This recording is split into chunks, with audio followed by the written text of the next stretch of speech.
வலம்புரி பார்வை வடபுறம் நோக்க திருச்செவி இரண்டும் கோரிக்கை கேட்க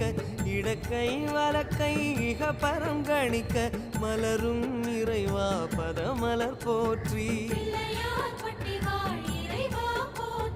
மலை போல் வளரும் மாய கணேசா நிலையா வாழ்வில் நிம்மதி நீதா நிம்மதி அருளும் நிதர்சனம் போற்றி